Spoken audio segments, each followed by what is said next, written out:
Welcome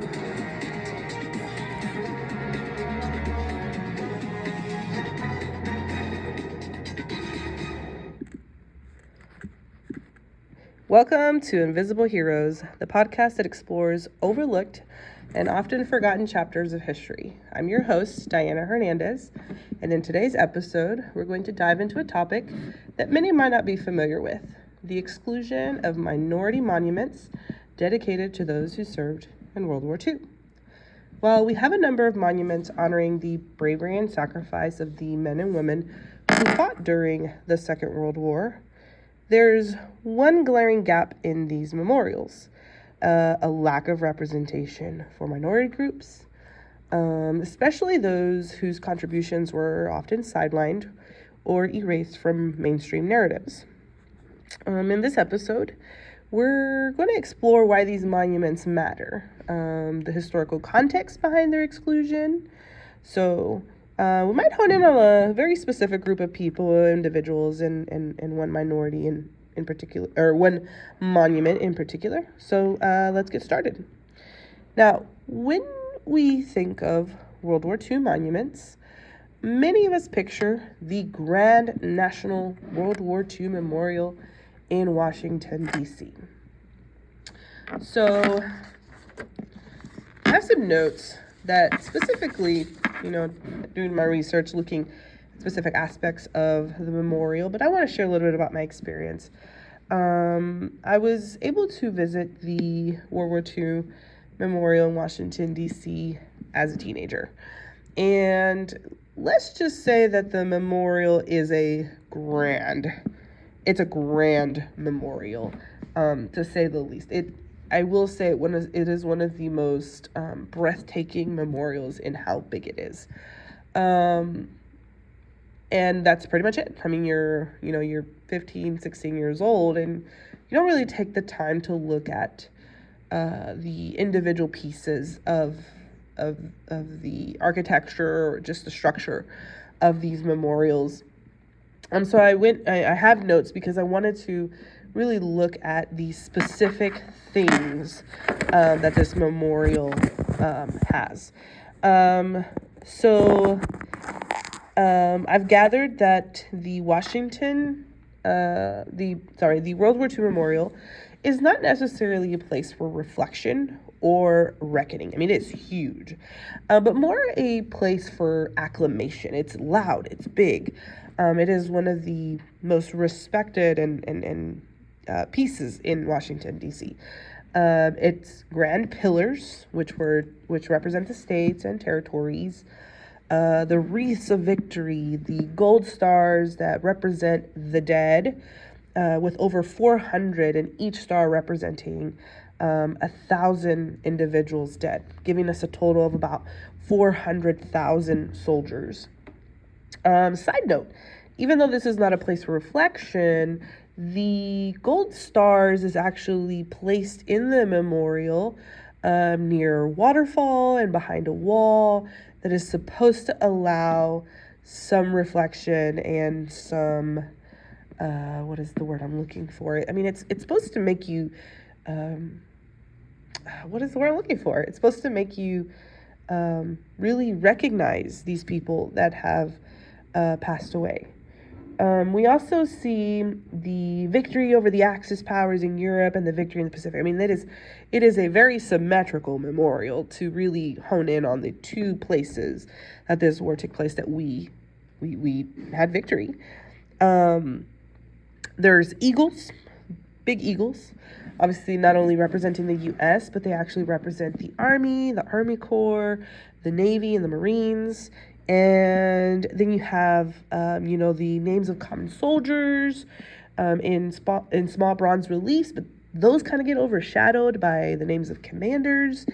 And then one thing that I thought was cool, it's a little different, and I wish I would have even picked up on it as a child when I visited, is there's a signature somewhere in the memorial that says Kilroy was here.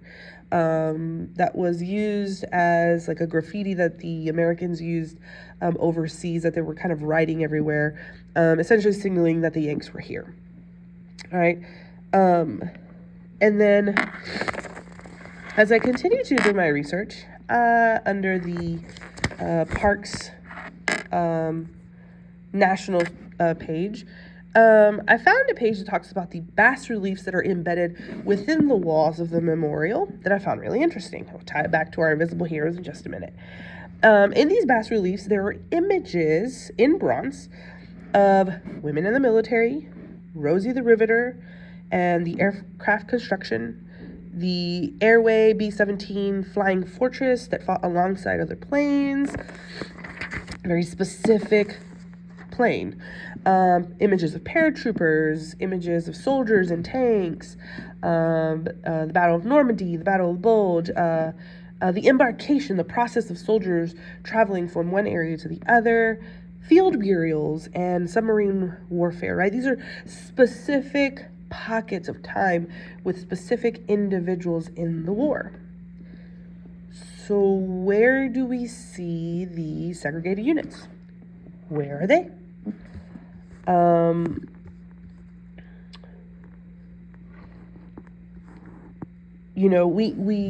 We note that maybe they're not represented in that manner in the memorial, the World War II memorial, because FDR had desegregated the military at that time. Maybe, right? But it was still a very common. It was still common. I mean, you can pass a law, doesn't mean that people were going to be okay with it. The other place that I noticed, or the other thing that I noticed, is that the National Park Service, and that's actually the website where we found out, I found all these specifics of, the bas reliefs, is that the National Park Service identifies that there were minorities excluded in the war, and those are, and interestingly enough, they list out Native Americans, African Americans, women, and Asian Americans. My question is, where are the Latinos? Where are the Hispanic Americans? Where are the Mexican Americans? So, war is a sensitive topic, and we are talking about a subject that could paint a negative image on the sacrifice of those who gave their lives. But social issues were a thing. Billy, just to give an example, may have given his life, but he also could have refused to bunk with an African American or a Mexican American. And World War II was a time of immense social upheaval for many people of color in the United States. It was a paradoxical moment. I mean, they fought for freedom abroad, but faced segregation, discrimination, and even racism at home. Still, millions of Black Americans, Japanese Americans, Mexican Americans, Native Americans, and others served with distinction in every theater of war. Now, let's take a moment to understand the significance of these monuments, the ones we do have. Memorials serve as much more than just markers in time. They are symbols of a collective memory, which is, a public acknowledgement of sacrifice. They shape how we understand our shared history and how future generations will perceive the struggle, resilience, and more importantly, the humanity of those who came before us. But for the minorities who served in World War II, these memorials have often left them invisible. It's like they're included in the big monument story. They're supposed to be. But that was not their initial experience. That is not the treatment they received when they came home. I mean, the National World War II Memorial, for example, does feature references to the contributions of all Americans, but it's overwhelmingly centered on the experiences of white soldiers. And while there are some efforts to acknowledge the contributions of minority groups in more recent years, I think the absence of standalone monuments dedicated to these communities is pretty striking. So why does this exclusion matter? I mean, first, let's consider the psychological impact. Veterans who served, particularly from minority communities, often return to find that their service is overlooked or even erased. Now, this isn't just a question of historical accuracy. It's a matter of respect and recognition. To have your contribution ignored or minimalized can feel like a denial of your identity and your place in the larger narrative of American history. I think it's also worth considering the larger social implications that in a time when racial tensions remain high and the struggle for racial justice continues, these omissions can contribute to a sense of division. How can we truly say that we honor all those who served if the stories of many remain untold? I mean, like I said, it is a tricky topic. Now, there have been some efforts to rectify this oversight, though. For example, in recent years, organizations and advocacy groups have been pushing for more recognition of the contributions of minority groups in World War II. Let's take a look at Company E. It was the first and only unit made up entirely of Mexican Americans during World War II, with the majority of them from El Paso. The company was at the front lines of the Rapido River Ravel in Italy, where most were killed by German troops. We also have the Puerto Ricans in the 65th Regiment, where some soldiers became subjects in Army medical experiments about the effects of mustard gas. And it is known that Army researchers concluded that Puerto Ricans burnt and blistered just like whites. Unfortunately, I don't know that they have anything that commemorates them. And while I understand that a monument is to commemorate all without singling anyone out, some of these men served and would go on to be mistreated in their time of service and after, regardless if they came back alive or in a casket, as was the case with Felix Longoria. I mean, he was denied funeral services because the white people of the town would not like it. Thankfully, Dr. Hector Garcia, he was able to step in and make some calls, and the man would be properly buried at the Arlington National Cemetery. Thanks to LBJ. I mean, we were dealing with some serious issues, racial issues, at home. Yes, FDR had desegregated the military, but that did not end segregation in the States.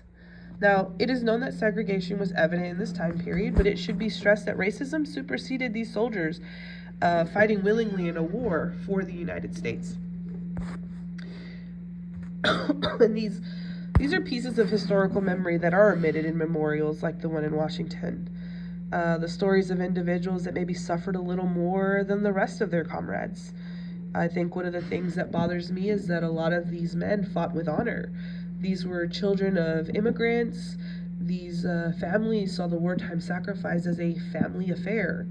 One example that I was reading on was a family known as the Sanchez family from Bernalillo, New Mexico. They were a family of 10 children, three girls and I can't do the math. 3 girls and 7 boys. And the 3 girls became Rosita of the Riveters, and 5 brothers who ended up serving. I mean, these Hispanic families known for having a lot of children, I mean, were sacrificing the majority of their children, but that gets overlooked. Now for clarity, let's change the topic a little bit. We have seen some transition over time. We know that 11 Mexican Americans earned the Medal of Honor. Company E went on and got recognition in their hometown due to a push from the families, the El Paso Museum, and the Cultural Affairs Department. It would go on to be created under the Community en Acción in collaboration with the city of El Paso and veteran groups. Now, they do have 2 pieces, with one being a bronze relief honoring the group of young Mexican-American soldiers from the city of El Paso who were sent to southern Italy on a tragic mission to cross the Rapido River on the night of January 21st, 1944. The other, and this is the new word, the addition, is a 14 by 8 foot statue by borderland artist Julio Sanchez de Alba, set at the Cleveland Square in downtown El Paso, Texas. It went up in 2008, honoring the men of Company E, and presents a young soldier on the battleground pulling up his comrade by the shoulder straps with his left hand and his right firmly clutching his rifle. Now the two more soldiers lay on the ground nearby, watching for the enemy as others stands and points troops onward. Now this one was created to include all the men of Company E, regardless of where their service took place. So everyone of Company E. I think the first one was only to commemorate those that had fought in Italy. Now, I think this was a great contribution from the city of El Paso to ensure that this story is told. The monument stands as a beacon of the history that cannot be seen unless it is brought up. The stories of denied consumer services, fighting for a country they were not citizens for, and denied funeral services after their time at war, were all stories that can be recounted in years to come with the making of this monument. It is monuments like this one that highlight specific groups of people in history that do not necessarily divide, but stand to include information that most minority groups today can make connections to, which I think is a big component of historical memory, is if we don't include those excluded stories, we can't make connections to the past. You know, the men of Company E were not the only group of minorities. There were also African Americans, Japanese Americans, Native American groups that called for very similar stories. Now, we do note the effort in the establishment of the National Native American Veterans Memorial on the grounds of the Smithsonian National Museum of the American Indian in Washington, D.C. This monument was dedicated in 2020, I think, 2022, that honors the more than 44,000 Native American veterans who served in every major American conflict since World War Excuse me. Now, clearly there is more awareness of the exclusion of many groups and the changes that are being made. But what's the way forward? How can we ensure that the stories of all who served in World War II are told?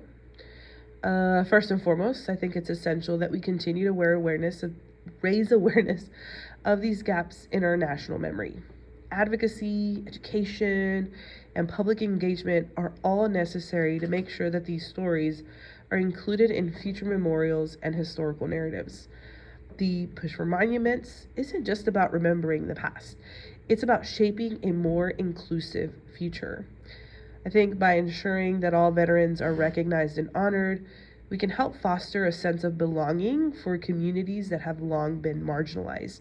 I mean, think of El Paso. I mean, it's a city of Hispanics, you know, the majority of Mexican Americans. But also to not only recognize them for their actual service in the war, but to show everything they sacrificed and the love they had for their country that was not necessarily a shared sentiment by said country.